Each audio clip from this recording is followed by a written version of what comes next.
Alright, in a previous video we talked about populating an array list and then printing it out, kind of as what we've done here, and it printed out the array list. But today what we're going to do is actually use a for loop instead of this print. So we're going to go ahead and delete that, and this will look a little bit different than what you see over here to the right as well, because really all this is doing is printing the array, and that's why you have the brackets here on either side.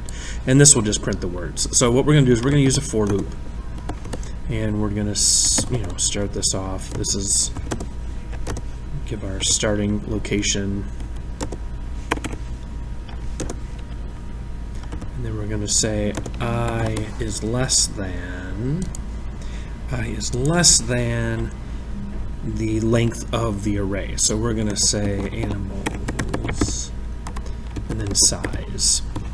So this will take the I, and it'll keep, so long as it's less than the size of that, it'll keep running. And then we just need to tell it how we're going to increment, which we are just going to do plus plus like this. So we're going to go each time through the loop, it's going to start at 0, and it's, so long as it's less than the size, whatever number we're on is less than the size of that array list, it'll continue to print.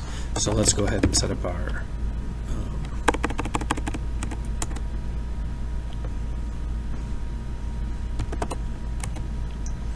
within our for loop here, we're going to say system.out.println, and then we just need to say that we're going to do animals .get I. So what we have going on here is we're just going to print this off. It's going to get the location, so it starts at 0, so this would be tiger, and it'll get that, and then it's going to go ahead and print that off, and then it will go through the loop, because it'll go up the next one, it'll start at the next location, and then the next location, and again print those off. So let's go ahead and take a look at that. And there you go. See how it looks a little bit different here too. So it does tiger, then goes down one line because we did print line, and then it goes down to lion, and then bear. Okay? Alright, hopefully this helps with your coding. Good luck.